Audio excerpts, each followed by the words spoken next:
لا حول ولا قوة إلا بالله العلي العظيم. أعوذ بالله من الشيطان اللعين الرجيم. بسم الله الرحمن الرحيم. الحمد لله رب العالمين الذي نور قلوبنا بشعاع أنوار المحبة العلوية وجعلنا من المتمسكين بولاية المرتضوية الذي فرض الله مودته على العربية والعجمية. الصلاة والسلام والتحية والإكرام على مبلغ رسالات الإلهية مولانا ومولى الثقلين جد الحسن والحسين أبي القاسم محمد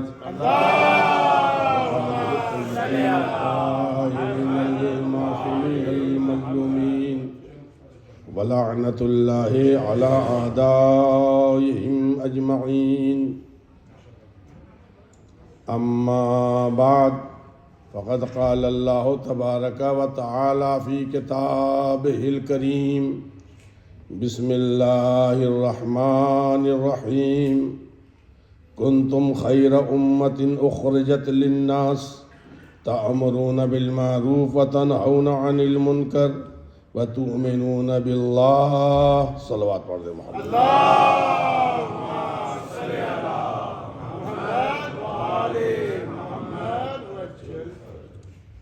عزیزان گرامی، قرآن کریم اعلان کر رہا ہے جو لوگ امت کے فائدے کے لیے بھیجے گئے ہیں وہی امت کے بہترین افراد ہیں، اور یہی وہ ہستیاں ہیں جو ایمان کا حق ادا کرتے ہیں. عزیزان گرامی، قرآن کریم جس بات کی طرف اشارہ کر رہا ہے کہ تم امت کے بہترین افراد ہو اور تم امت کے فائدے کے لیے بنائے گئے ہو، بھیجے گئے ہو، اور تم ہی ہو جو اچھائیوں کا پیغام پہنچاتے ہو، برائیوں کو روکتے ہو اور ایمان لانے کا حق ادا کرتے ہو. اب تک کی گفتگو میں جو باتیں آپ لوگوں کے حوالے کر چکا ہوں اس میں سے ایک بات آپ لوگوں کے حوالے کرنا چاہتا ہوں، چونکہ آج ٹائم کم ہے اور اس کے بعد علم مبارک کی شبی بھی نکلنی ہے، نو ماتم بھی ہونا ہے. آپ حضرات تک میں چند باتیں پہنچانا چاہتا ہوں، مگر یہ ہے کہ جو باتیں رہ جاتی ہیں وہ انشاءاللہ تعالی کل ضرور مکمل کی جائیں گی. امت کے بہترین افراد اگر آپ تلاش کریں تو سوال اس بات کا پیدا ہوتا ہے کہ اگر دنیا کی کسی بھی قوم میں کسی بھی عقیدے کی ہو، کسی بھی مذہب کی ہو، کسی بھی مسلک کی ہو، وہ جب اپنے مالک سے دعا مانگتی ہے وہ قوم تو کسے وسیلہ بناتی ہے؟ آپ تمام قوموں کا جائزہ لے لیجئے. عقل یہ کہتی ہے کہ اپنے مالک کو اگر پکارنا ہے تو ان کے اعتبار سے جو ہستیاں مقدس ہیں انہی کو وسیلہ بنایا جائے. جیسے آپ لے لیں کرسچن کو، یہ جناب مریم اور جناب عیسیٰ کو اپنا واسطہ بناتے ہیں، وسیلہ بناتے ہیں. یہود جناب موسیٰ علیہ السلام حضرت عزیر کو اپنا وسیلہ بناتے ہیں. دیگر اور قومیں ہیں، یہ تو آسمانی مذاہب کی باتیں تھیں، مگر اور بھی قومیں ہیں ان قوموں کا اگر جائزہ لیجئے تو ہر انسان اپنی قوم میں کوئی نہ کوئی ایسا مقدس، چاہے مرد ہو یا عورت، اسی کو وسیلہ بناتا ہے۔ اب آپ یوں بھی عام طریقے سے اگر آپ دیکھیں اپنی زندگی میں بھی، اگر یہ ضرورت ہے ہمیں مطلب اپنے مریض کو خون دینے کی، اپنے مریض کو مثلاً ڈاکٹر کے پاس پہنچانے کی، تو ہم دیکھتے ہیں یار ڈاکٹر صاحب کے پاس کیسے پہنچ پائیں گے، لہذا ہم وہ ان افراد کو تلاش کرتے ہیں جن سے ڈاکٹر صاحب کے رابطے اچھے ہیں، جن سے ڈاکٹر صاحب کے رابطے اچھے ہیں۔ ہمیں اپنے مریض کے لیے خون چاہیے تو 2-4-10 لوگ ہیں صاحب ان کا خون ان کے جو ہے یعنی مطلب مل جائے گا، لہذا جو ہے اب ان افراد تک پہنچنے کے لیے آدمی ان وسیلوں کو تلاش کرتا ہے جہاں پر آپ کی بات پہنچائی جا سکے اور ان کے ذریعے سے آپ کی بات مانی جا سکے۔ اس کا مطلب یہ ہے عزیزان گرامی، جو جتنا معتبر ہے اس کو وسیلہ بنایا جاتا ہے۔ جناب آدم علیہ السلام نے توبہ جب اپنی شروع کی ہے تو کیا کہا ہے؟ اللہم بحق محمد وعلی وفاطمہ والحسن والحسین۔ جناب آدم علیہ السلام کا آل محمد کو وسیلہ بنانا بتا رہا ہے، وسیلہ بنانا بتا رہا ہے۔ اگر کائنات میں بہترین افراد کوئی ہے تو وہ محمد و آل محمد علیہ السلام۔ اللہ اکبر، نعرہ رسالت یا رسول اللہ،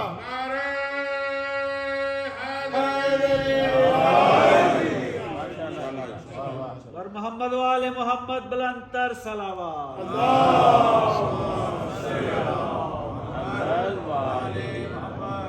عزیزان گرامی، اب یہاں پر رک کر کے ایک فقرہ میں کہتا چلوں عزیزوں میرے دوستو، ایک فقرہ۔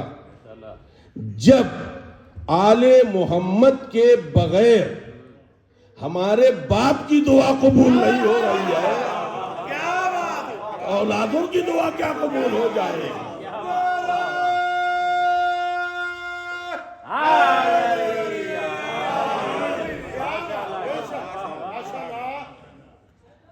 اب آپ یہ اندازہ لگائیں عزیزان گرامی، پہلا ابو البشر جناب آدم علیہ السلام تمام انسانوں کے باپ ہیں، اور یہ تقریباً ایک مدت تک روتے رہے۔ آپ لوگ سنتے رہتے، مجھے واقعہ نہیں بتانا، فقط اشارہ کر رہا ہوں تاکہ وہاں تک آپ کا ذہن پہنچ جائے۔ روتے رہے یہ بیچارے۔ اب جو روتے رہے تو جبریل نے آگے یاد دلایا، کیا یاد دلایا؟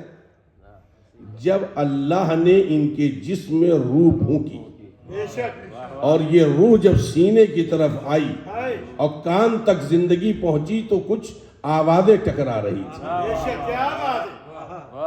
کچھ آوازیں ٹکرا رہی تھی۔ تو جناب آدم علیہ السلام نے جو سوال کیا ہے، پروردگارہ کیا میرے علاوہ بھی تو نے کسی کو پیدا کیا ہے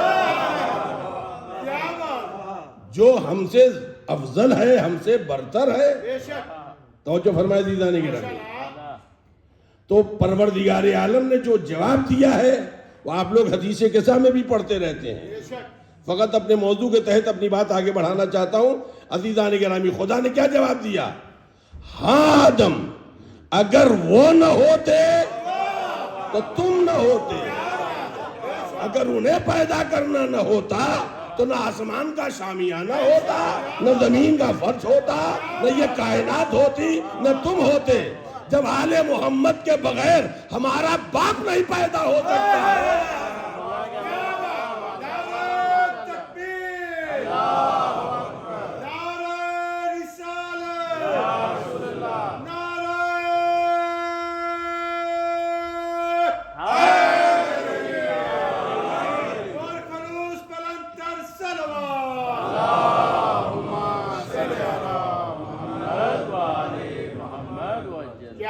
اب آپ اندازہ لگائیں عزیزان گرامی، یہ ہے امت کے وہ بہترین افراد جو امت کے فائدے کے لیے ہیں، جو امت کے فائدے کے لیے ہیں۔ تو پروردگار عالم نے جو جواب دیا جناب آدم علیہ السلام کو، ہاں یہ تمہاری ہی نسل سے ہیں، مگر یہ نہ ہوتے تو ہم تمہیں پیدا نہ کرتے، ہم تمہیں پیدا نہ کرتے۔ توجہ فرمائے عزیزان گرامی، یہ وہ ہستیاں ہیں جو کائنات میں اللہ نے بھیجا ہے، کائنات میں اللہ نے انہیں بھیجا ہے۔ اگر آل محمد نہ آتے تو زمین والے بھلا آسمان والوں سے باتیں کر سکتے تھے؟ یہ آل محمد علیہ السلام ہے عزیزو، زمین والے اوپر نہیں گئے ہیں خدمت کرنے، نوکری کرنے وہی والے آئے ہیں۔ توجہ فرمائے عزیزان گرامی، لہذا اگر آپ ان کی زندگی دیکھیں اور زندگی نامے کی طرف دیکھیں تو عزیزان گرامی، میں ایک فرد سے گفتگو کر رہا ہوں، ایک فرد سے، خدا کی قسم عزیزان گرامی، تاریخ یہ کہتی ہے، یہ تاریخ آپ جو تاریخ لکھی گئی ہے، چاہے اسلام کی ابتدا کی تاریخ ہو، اس سے پہلے تاریخ لکھی گئی ہو، اس کے بعد تاریخ لکھی گئی ہو، اگر آپ دیکھیں گے تو بنیادی طور سے بس دو ہی ذات ہے۔ اگر یہ دونوں ہستیاں نہ ہوتی تو پھر اسلام آج ہم اور آپ تک نہ پہنچتا۔ ایک کو ابو طالب کہتے ہیں، دوسری کو خدیجہ کہتے ہیں،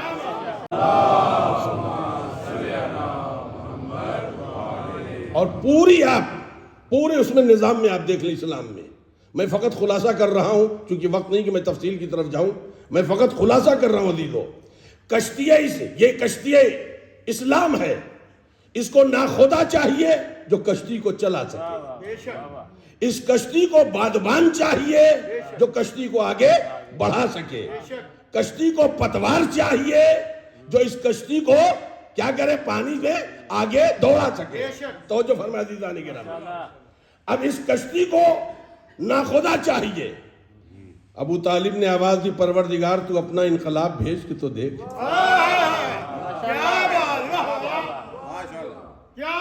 میری محبت کی سانسوں میں جو میرا بھتیجا پلا ہے، اس سے اچھا ناخدا کہاں ملے گا؟ ٹھیک ہے ابو طالب، مگر اسے پتوار چاہیے، تو جناب ابو طالب آواز دیں گے، جب تک میں ہوں کشتی اسلام آگے بڑھتی رہے گی۔ بادبان چاہیے، تو جناب خدیجہ نے کہا میں ہوں۔ آپ کے بعد کیا ہوگا؟ توجہ فرمائے عزیزان گرامی، آپ کے بعد کیا ہوگا؟ تو عجب نہیں جناب ابو طالب آواز دے، لے جاؤ جعفر کو، لے جاؤ عقیل کو، اگر ابدی طاقت کی ضرورت ہے اس ذات کو لے جاؤ جسے خدا لا فتح کہتا ہے۔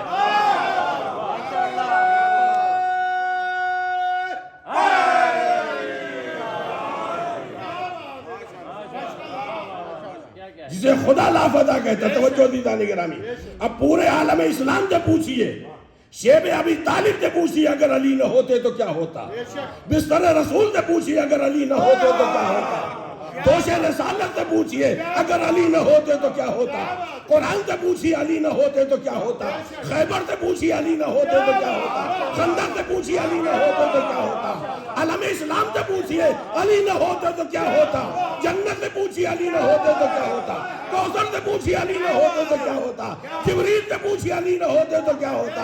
ان سوالوں کا جواب اگر بغیر علی کے مل جائے تو سمجھئے گا علی عام مسلمانوں میں سے مسلمان ہے، اور اگر علی کے بغیر گلشن اسلام میں خاک اڑتی نظر آئے تو سمجھنا اسلام کی پہاڑوں کا نام ہے۔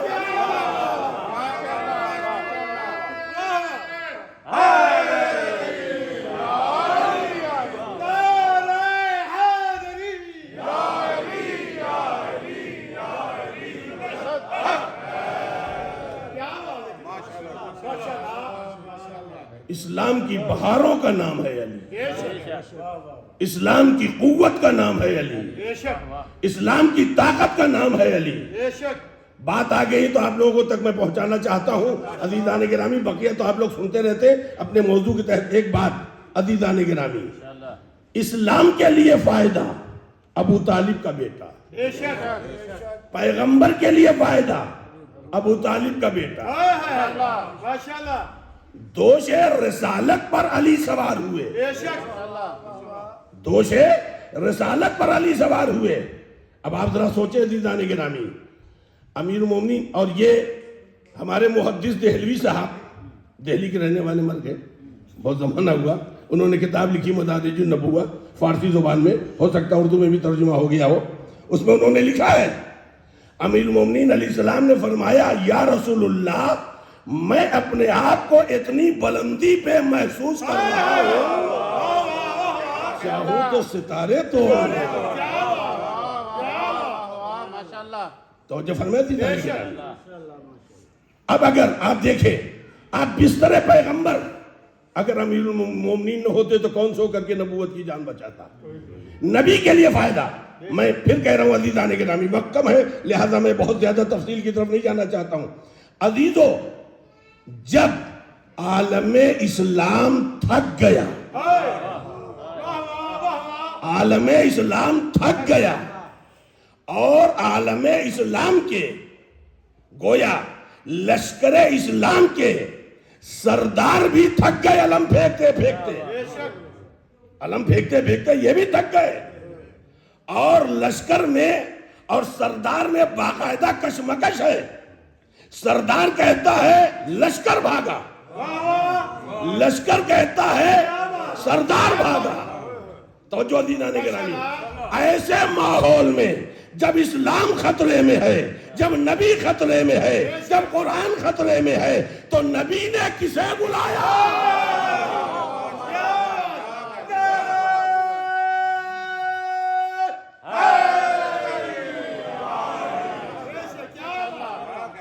اس کا مطلب یہ ہے عزیزان گرامی، مشکلات میں علی کو بلانا یہ سنت پیغمبر ہے۔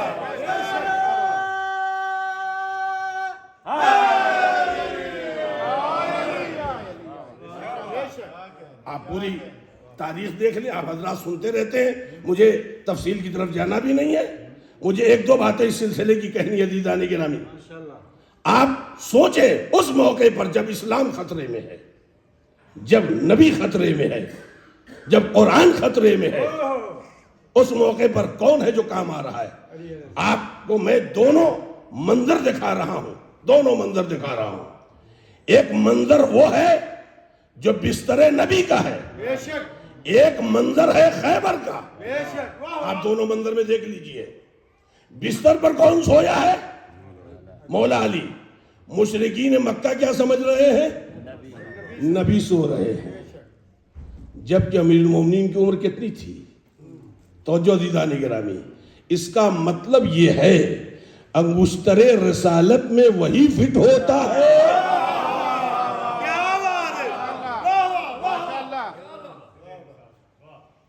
رات بھر آپ سوتے رہے۔ اور یہاں پر ایک معاملہ اور بھی ہے، ایک معاملہ یہاں پر اور بھی ہے، رات بھر علی نفس بیچتے رہے، خدا خریدتا رہا، خدا خریدتا رہا، علی نفس بیچتے رہے، خدا خریدتا رہا۔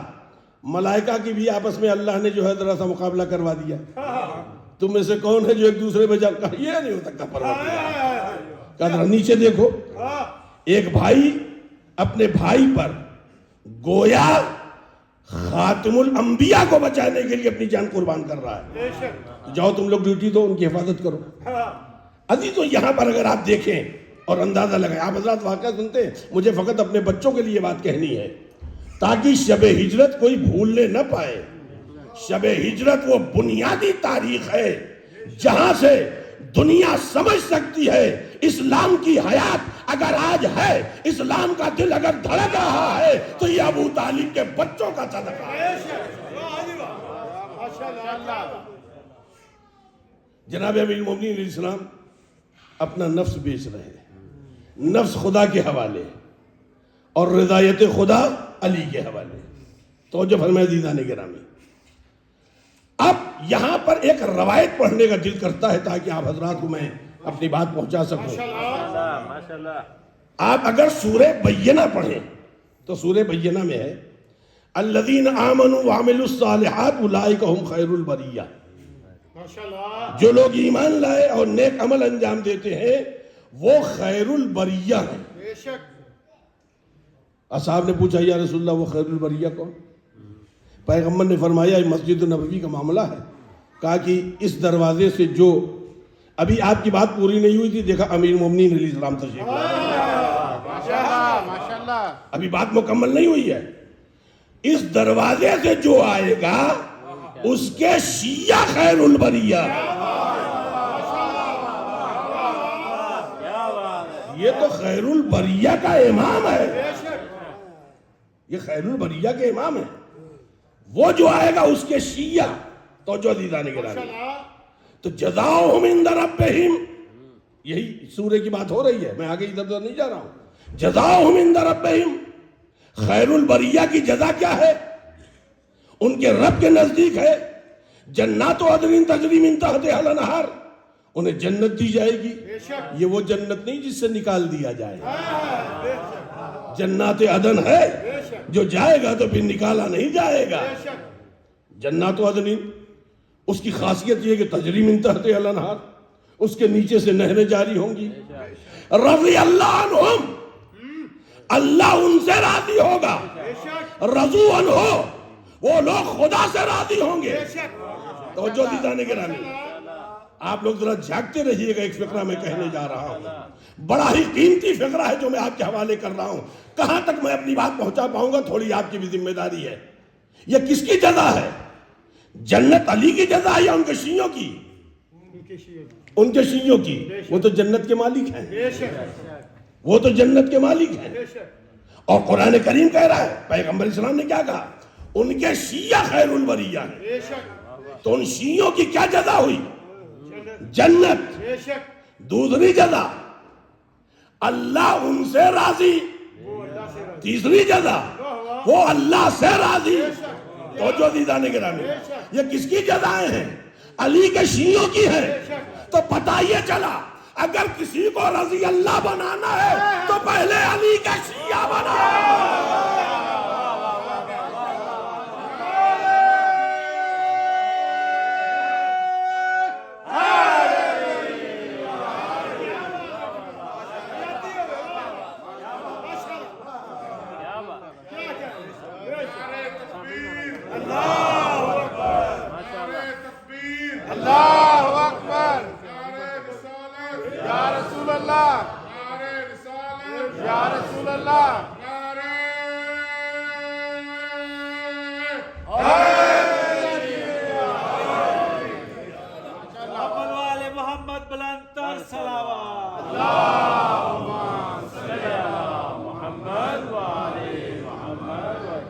آج جمعے کا دن ہے اور آج کے دن سب سے بہترین پسندیدہ پانچویں امام کی پسندیدہ عبادت محمد و آل محمد علیہ السلام پر درود پڑھنا ہے.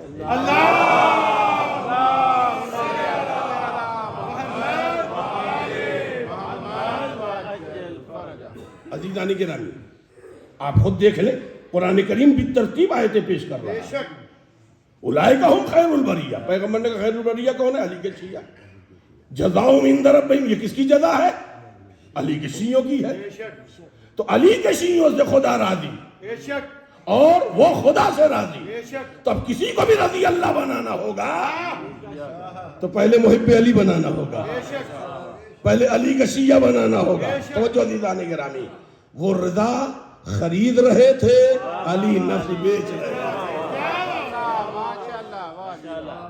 بات آ گئی تو یہ کہتا چلوں عزیزان گرامی موضوع کے تحت کہ جب پیغمبر مکے جانے لگے تو آپ نے فرمایا کہ یا علی، یہ کچھ سامان ہے،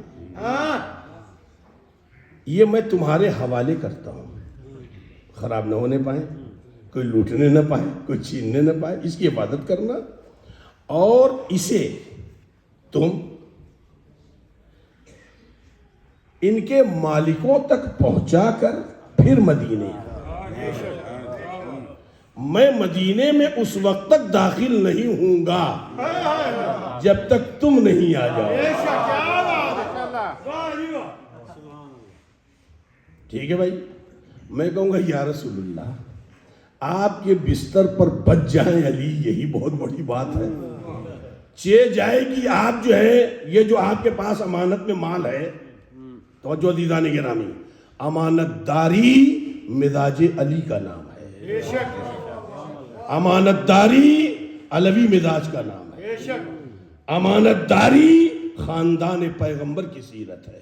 ہم ان کے چاہنے والے ہیں تو ہمیں ہمیشہ امانت دار بن کر کے رہنا چاہیے. بے شک توجہ دیدہ نگرانی. جناب پیغمبر اسلام اگر یہ بچ جائے بہت بڑی بات ہے. چہ جائے کہ آپ اچھا یہ مال کس کا تھا؟ یہ کوئی مومنین کا مال نہیں تھا، مشرکین کا، کافرین کا، وہ بھی جو جان کے دشمن تھے. بے شک توجہ فرمائے دیدہ نگرانی. یا رسول اللہ آپ اپنے ساتھ لیتے جائیے، سوا کے مدینے لے لیں گے. نہیں لے جا سکتے چھوڑ دیجئے، سوا کے خود ہی اپنا مال لے لیں گے. اور یہ نہیں تو پھر آپ جب آئیے گا یہاں مکہ فتح کرنے تب دے دیجئے گا. پیغمبر آواز دیں گے جی نہیں، میں مشرکین ہی کا مال کیوں نہ ہو، میں اسے لاوارث نہیں چھوڑ سکتا ہوں، لاوارث نہیں چھوڑ سکتا ہوں. جبکہ پیغمبر مر نہیں رہے تھے، پیغمبر تو مکے سے مدینے جا رہے تھے. پیغمبر کو معلوم ہے کہ ابھی مجھے زندہ رہنا ہے، پیغمبر کو معلوم ہے مجھے بدر میں آنا ہے، احد میں آنا ہے، مجھے تو ابھی غدیر میں ولایت علی کا اعلان کرنا ہے. پیغمبر کو معلوم تھا، مگر پیغمبر اسلام نے دشمنوں کی امانت کو بھی لاوارث نہیں چھوڑا.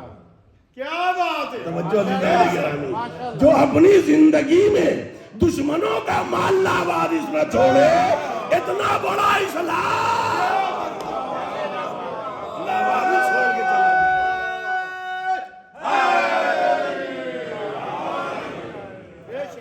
اب دوسرا منظر دیکھیں دیدہ نگرانی. یہ دوسرا ایک منظر جہاں پر اگر علی نہ ہوتے تو کیا ہوتا، آپ مسلمانوں سے پوچھئے جواب دیں. اور دوسرا منظر کیا ہے؟ آپ لوگ سنتے رہتے ہیں، فقط میں ذکر کر رہا ہوں. مجھے مطلب آپ حضرات کے ذہن میں یہ تمام واقعات ہیں، مجھے واقعات نہیں پڑھنے ہیں. کہنا یہ ہے کہ 40 دن تک کا معاملہ ہے. ہائے ہائے واہ واہ واہ واہ واہ واہ. 40 دن کا معاملہ بے ہے شک اور قلعہ فتح نہیں ہو پایا. نہیں ہے. 39 دن. آخر کار ایک مرتبہ پیغمبر نے ایک اعلان کر ہی دیا، بھیا یہ 39 دن ہو گئے ہیں، آپ لوگ کچھ کر نہیں پائے ہیں، لہذا اب میں علم اسے دوں گا جو جرار ہوگا، کرار ہوگا، وہ بھاگنے والا نہیں ہوگا. کل میں علم دوں گا. بے شک روایت کے اس فقرے سے آپ کچھ سمجھے؟ پیغمبر کہہ رہے میں دوں گا. اس سے پتہ لگ رہا ہے اب تک خود لے کے لوگ گئے ہیں. اس سے یہ پتہ لگ رہا ہے اب تک خود لے کے گئے، نبی نے کسی کو نہیں دیا ہے، اس لیے اس لائق کوئی تھا ہی نہیں. اب پیغمبر کہہ رہے میں مرد کو دوں گا، جرار کو دوں گا، غیر فرار کو دوں گا. آپ حضرات سنتے رہتے ہیں. اس موقع پر عزیزان گرامی جو تاریخ نے لکھا ہے، جو منظر پیش کیا ہے، وہ میں آپ لوگوں کے حوالے کرنا چاہتا ہوں. تاریخ میں لکھا ہے رات بھر اصحاب جاگتے رہے یہ تمنا لے کے کاش وہ علم کل مجھے مل. کیا بات ہے. آپ پڑھیں تاریخ میں، یہ ہماری تاریخ بھی نہیں ہے. جن لوگوں نے بھی خیبر کی تاریخ لکھی ہے انہوں نے یہ لکھا ہے. توجہ فرمائے عزیزان گرامی. رات بھر اصحاب پیغمبر جاگتے رہے اس خواہش میں کہ کاش کل علم ہمیں مل جائے. بے شک تو جب آدمی کسی چیز کی خواہش کرتا ہے تو تصور بھی ذہن میں رہتا ہے. بے شک ہے ایسا یا نہیں ہے؟ ذرا سوچئے، غور کر لیجئے آپ لوگ. جب انسان کسی چیز کی خواہش کرتا ہے تو اس چیز کی تصویر ذہن میں ہوتی ہے. تب میں لفظ بدل رہا ہوں عزیزان گرامی. گویا رات بھر اصحاب پیغمبر علم کی تمنا دل میں لے کے شب بیداری کرتے رہے. بے شک شب بیداری کرتے رہے. تب ہماری شب بیداریوں کو بدعت نہ کہنا.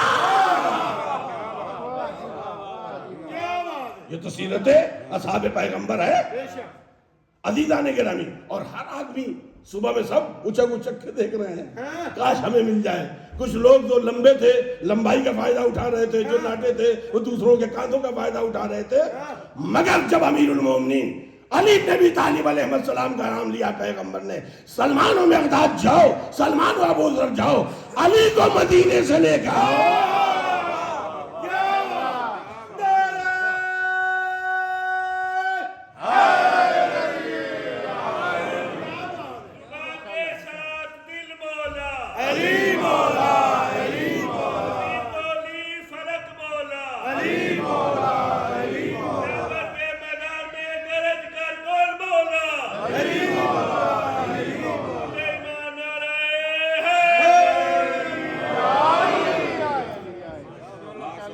عزیزان گرامی, یہاں تک آپ حضرات کے ذہن کو لے کر کے میں آیا ہوں ایک بات کہنے کے لیے.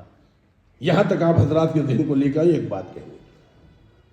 پیغمبر اسلام نے جب امیر المومنین علیہ السلام کو جنگی لباس سے سجایا تو امیر المومنین علیہ السلام نے پلٹ کے پوچھا, یہ آپ لوگ سنتے رہتے ہیں, میں تو فقط اپنی بات کہنی اس لیے ادھر میں آ رہا ہوں.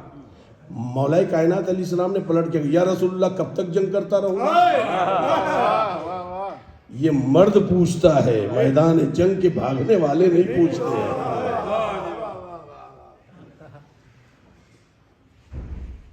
یا رسول اللہ کب تک میں جنگ کرتا رہوں گا؟ پیغمبر نے فرمایا جب تک کہ یا تو وہ مسلمان ہو جائے یا پھر فتح ہو جائے گا. توجہ دیجیے.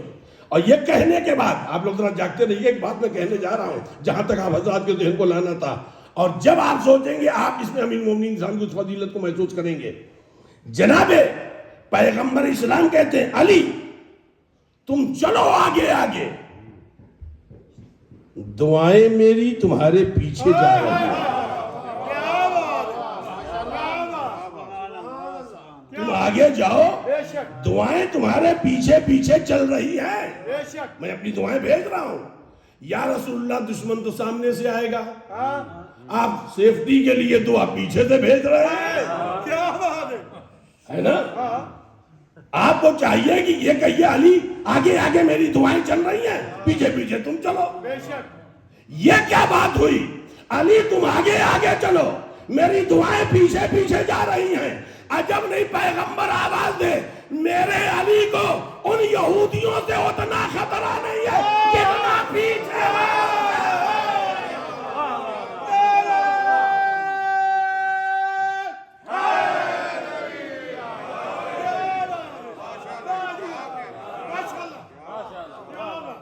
عزیزان گرامی, اب آپ محسوس کریں, اندازہ لگائیں, اور سے موقع پر اسلام, نبی, پیغمبر, قرآن, قانون اسلام کی حیات کس نے بچائی ہے؟ اچھا ایک معاملہ یہ بھی ہے یہاں پر, ایک معاملہ یہ بھی ہے کہ وہ آتا تھا, مرہب تو پہلے رجز پڑھتا تھا. رجز میں سمجھا دوں اپنے نوجوانوں کو سادے لفظوں میں, وہی اپنی بڑائی ہانکنا, اپنی بڑائی ہانکنا. صاحب ہم تو 52 بیگھے اس کے جو ہیں کھیت کے ہیکٹر کے جو ہے کہ آئے زمیندار ہیں بنانے, معلوم ہے ایک جھوپڑا بھی نہیں ہے. یہ جو بڑی بڑی لمبی لمبی باتیں کی جاتی ہیں, وہ آتا تھا. توجہ عزیزان گرامی, یہ اس کا انداز ہے حملے کا, مقابل پر حملہ کرنے کا انداز. رجز پڑتا تھا, اگر بھاگ گئے لوگ تو بھاگ گئے, اور اگر رک گئے تو پھر تلوار تو ہے ہی ہے. ایسا لگتا ہے اب تک جتنے بھاگے ہیں وہ خالی رجز سن کر کے بھاگے ہیں. مگر جیسے ہی اس نے کہا سمتنی امی مرحبا, امیر المومنین نے کہا سمتنی امی حیدر.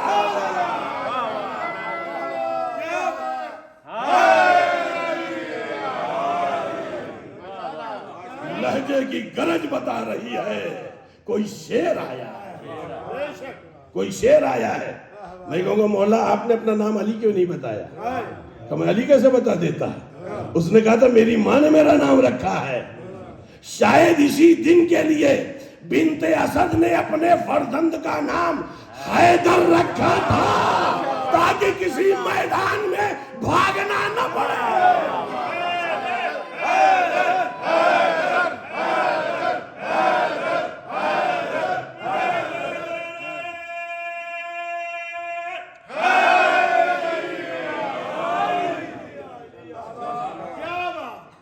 عزیزان گرامی، تو میں یہ سمجھتا ہوں میدان خیبر دو جنگوں کا میدان ہے.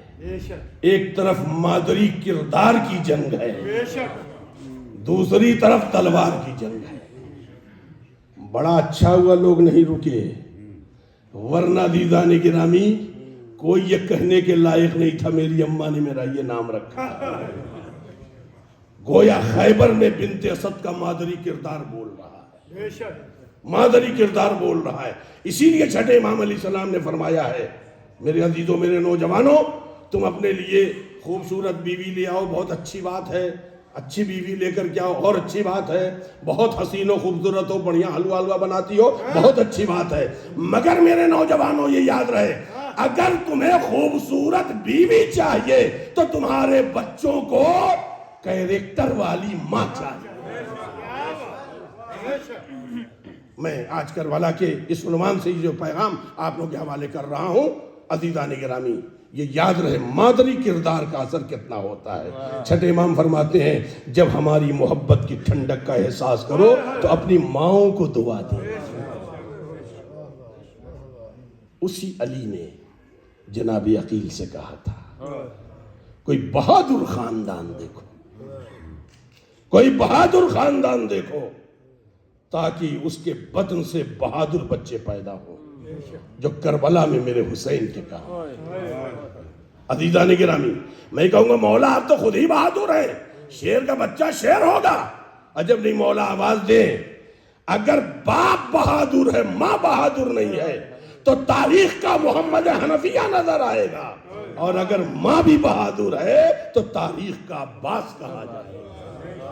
یہی وجہ ہے میدان صفین میں ایک مرتبہ مولا کائنات چونکہ نقاب ڈال کے اکثر آتے تھے جنگ کرنے، اس لیے کہ یہ سب بھاگ جاتے تھے مولا کائنات کو دیکھ کے. مولا کبھی اپنے اصحاب کے لباس پہن کے آتے تھے، کبھی نقاب ڈال کر کے. ایک بیک شور ہوا، بھاگو علی آئے، بھاگو علی آئے. امیر شام کے لشکر میں ایک زلزلہ سا آ گیا ہے، بھاگو علی آ گئے. مولا خیمے میں ہیں، کہنے ارے علی آ گئے، میں تو یہاں بیٹھا ہوں. توجہ فرمائے عزیزان گرامی، امام خیمے سے باہر نکلے، اپنے گھوڑے کی پیٹھ پر زین بھی نہیں باندھی، اور قلب لشکر میں جب آئے تو دیکھا کوئی نقاب پوش ہے، تلوار چلا رہا ہے علی کی، دشمن کو للکار رہا ہے علی کی طرح. مولا نزدیک آئے، چہرے سے نقاب ہٹائی، شامیوں پہچانو علی میں ہوں، یہ میرا عباس ہے، یہ میرا عباس ہے. یہی وجہ ہے جب تک عباس زندہ رہے کسی میں مجال نہیں تھی کوئی امام حسین علیہ السلام کی طرف نگاہیں اٹھانے.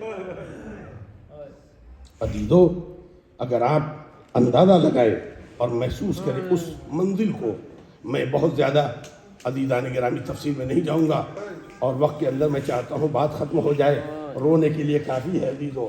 ورنہ میں آپ حضرات کو جناب عباس علیہ السلام کی شجاعت کی وہ تاریخیں بتاتا جو امیر المومنین علیہ السلام جس کی آرزو رکھتے تھے. بس اتنا یہ ہے کہ جب جناب عباس نے آ کے امام حسین علیہ السلام سے اجازت مانگی ہے تو آپ نے فرمایا عباس جاؤ پانی کا انتظام. جناب عباس آتے ہیں مشکیزہ لینے، بچوں کو یہ یقین ہو گیا کہ اب پانی آئے گا. تمام بچوں نے جناب سکینہ کو اپنے گھیرے میں لے لیا. بی بی چچا آپ کا پانی ضرور لائے، مگر بی بی آپ ساقی کوثر کی پوتی ہیں، ہم بہت پیاسے، پہلے ہمیں پانی پلائیے. عزادارو جب جناب عباس چلنے لگے ہیں جناب زینب علیہ مقام سے ملاقات کر کے، عزادارو خیمے کے باہر آئے. امام حسین علیہ السلام نے جو علم دیا جناب عباس کو، پہلے اس علم کو جھکایا، کچھ کاٹا اور انگلی کے اشارے سے کچھ لکھا. جناب زینب فرماتی بھیا آپ نے کچھ کاٹا ہے کچھ لکھا ہے کہاں؟ اس کے پھرہرے پہ لکھا تھا نصر من اللہ و فتح قریب. میں نے کاٹ کے نیچے لکھ دیا ہے انا للہ و انا جزاکم اللہ. خدایا ان آوازوں پہ اپنی رحمت نازل فرما. عزادارو جناب عباس غازی علیہ السلام خدا حافظی کرنا چاہتے ہیں. جناب زینب آگے کھڑی ہو جاتی، عباس جا رہے ہو بھیا جاؤ خدا حافظ، مگر اب یہ یقین ہو گیا زینب اسیر ہو گئی. اے آواز گریہ بلند کرنے والوں، اللہ تمہارے ماں باپ پہ رحمت نازل کرے. اے آواز گریہ بلند کر کے غریب ام البنین کے غریب لال پہ آنسو بہانے والوں، تمہاری آوازوں پہ خدا رحمت نازل کرے. عزادارو جناب زینب علیہ مقام نے کہا بھیا اب یقین ہو گیا میں اسیر ہوں، یقین ہو گیا میرے بازوؤں میں رسیاں باندھی جائیں. جناب عباس نے کہا بہن کیوں؟ کہا میں چھوٹی تھی جب میں بابا کے آغوش پہ بیٹھی تھی، ایک ہوا چلی اور میرے شانے سے ردا ہٹ گئی. میرے بابا نے میرے بازوؤں کا بوسہ لیا اور رونے لگے. میں نے پوچھا بابا رونے کے کیا سبب ہے؟ کہا بیٹی ایک روزی نہیں بازوؤں میں رسیاں باندھی جائیں گی. مگر میرے بھیا مجھے یقین تھا جب تک عباس زندہ ہے. عزادارو جناب عباس آئے، جنگ کرتے ہوئے آپ سیدھے جا کر کے دریا میں داخل ہوتے ہیں، مشکیزے کو بھرتے ہیں. عزادارو یہاں رک کر کے ایک فقرہ کہتا چلوں. پانی کو آپ نے چلو میں لیا. امیر المومنین نے آخری وقت میں آواز دی اپنے بچوں میں میرا عباس کہاں ہے؟ عباس نزدیک آئے گئے میرے لال کل قیامت میں تمہارے ذریعے فخر کروں گا. اگر پانی مل جائے تو پہلے زہرا کے لال کو پلانا میرے. جناب عباس نے پانی کو دریا میں پھینک دیا اور لے کر کے چلے. جناب عباس کوشش یہ کہ پانی خیمے میں چلا جائے. عزادارو اتنے میں جناب عباس جنگ کرتے ہوئے آگے بڑھے. ایک ظالم نے ایک مرتبہ ایک درخت کی آڑ سے حملہ کیا، آپ کا داہنا بازو کٹ کے گر گیا. جزاکم اللہ جزاکم اللہ جزاکم اللہ. داہنا بازو آپ کا کٹ کے گر گیا. آپ نے ایک مرتبہ مشکیزے کو دست سے پکڑا، بائیں ہاتھ سے علم پکڑا اور عباس چاہتے خیمے کی طرف جائیں. عزادارو ایک مرتبہ ایک ظالم نے دوسرا حملہ کیا تو آپ کا بازو بایاں بھی کٹ کے گر گیا. آپ نے علم کو عزادارو اپنے پاؤں گھوڑے کی پھیڑ کے درمیان دبایا اور آگے بڑھتے رہے. جناب عباس اتنے میں ایک ظالم نے عزادارو ایک تیر مارا جو مشکیزے میں لگا. ایک تیر عباس کی آنکھوں میں لگا. جزاکم اللہ جزاکم اللہ. اللہ تمہیں کسی غم میں نہ رلائے سوائے غم حسین کے عزادارو. تمہاری آوازیں گریہ بلند ہو گئی، تم نے حق ادا ادا کر دیا. عزادارو ایک مرتبہ اے عباس غازی کے ماتم دارو، ان کا علم اٹھانے والوں، جناب امام حسین علیہ السلام کا یہ علمدار. عزادارو آپ نے گھوڑے کا رخ پھر موڑ دیا، اس لیے کہ جب پانی ہی نہیں رہ گیا تو کرنے جائے گا. اتنے میں ایک ظالم نے آپ کے سر پہ ایک ایسا گرد مارا، عباس گھوڑے کی پیٹھ پہ لپٹ گئے. اب کیا تھا؟ کوئی تلوار مار رہا ہے.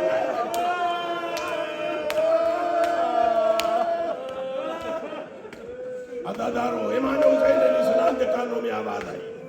عباس آہستہ آہستہ گھوڑے سے زمین کی طرف آ رہے ہیں. امام کی کانوں سے آواز ٹکرائی آقا میرا آخری سلام ہے. امام حسین علیہ السلام آئے. عزادارو جناب عباس کے سرہانے بیٹھ گئے اور آپ کا سر اپنے زانو پہ رکھا. جناب عباس نے ہٹا دیا. امام حسین علیہ السلام کہتے ہیں ناراض ہو بھیا؟ نہیں آقا ناراض نہیں، میرے بعد ابھی آپ بھی اسی زمین پہ گرنے والے. آپ کا کوئی سر اٹھانے والا نہ ہوگا. مگر ہاں آقا ایک خواہش ہے آقا، میں آپ سے کبھی نہ کہتا، آقا میں کبھی آپ سے نہ کہتا، مگر میرے بازو سلامت نہیں آیا، ایک آنکھ میں تیر لگا، ایک آنکھ میں خون بھرا ہے، میرا خون صاف کر دیجئے تاکہ آپ کی زیارت کرتا ہوا میں دنیا سے جاؤں۔ عزادارو، جناب عباس غازی علیہ السلام نے جو وصیتیں کی ہیں، آقا میری لاش خیمے میں لے کے نہ جائے، میں سکینہ سے بہت شرمندہ ہوا۔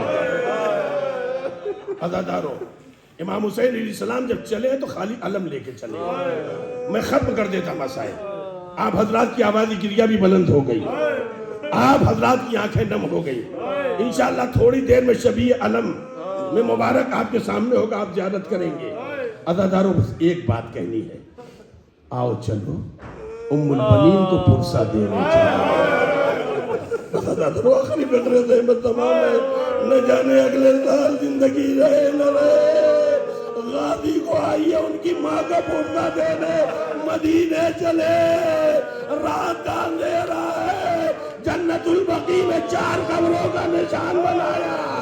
اے میرے بچوں، تم پہ نہیں روؤں گی، اس لیے کہ تمہاری ماں زندہ ہے۔ نشان قبر مٹا دیا، ایک نشان قبر بنایا۔ آقا حسین، تم پہ روؤں گی، تمہاری ماں زندہ نہیں ہے۔ واہ حسینہ! جنت البقیع میں آواز ام البنین کی گونج اٹھی، واہ حسینہ، واہ حسینہ۔ اتنے میں آپ نے محسوس کیا کوئی کہیں سے کہہ رہا ہے، واہ ولدی واہ مظلومہ، واہ عباسہ، آئے میرے مظلوم عباس، آئے میرے لال۔ ام البنین سمجھ نہ سکی عزادارو، ایک مرتبہ آواز کے سہارے چلی، اندھیرے میں کچھ دکھائی نہیں دیتا، ایک نشین میں دیکھا کوئی نقاب پوش بی بی تڑپ تڑپ کے رو رہی ہے، ہاتھوں کو جوڑ کے کہا بی بی آپ کون ہے؟ تو میرے عباس کا ماتم کر رہی ہے۔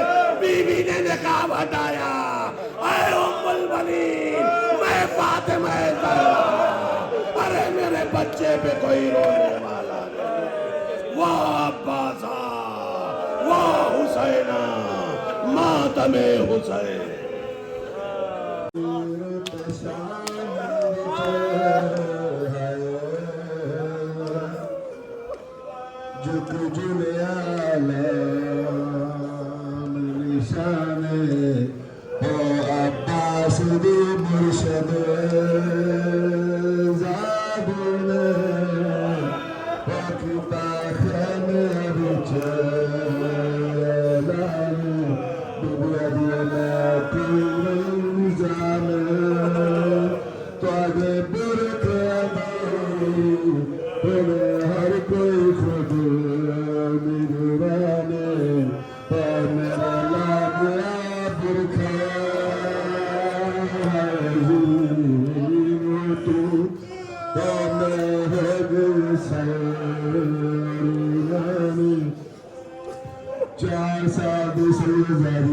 جنہیں بابے کو پیرے اور کھڑی حالتی، بابے نے قدمہ دے ہاتھ رکھی ساکھو معاف چکر، من بیٹھا پانی، اے تسلیدہ سردار، تو ساڑی پیاس میں تیری، اے کمر تیری، یا دل وچ درد ہزار، ہو جو جیدہ تا واپس صدگر، اتویر لمبردار، اسادا پاندار، ویلنا چیسے، اسالی پپوز مادار، یا عباس، یا عباس، یا عباس، یا عباس، یا عباس، یا عباس، یا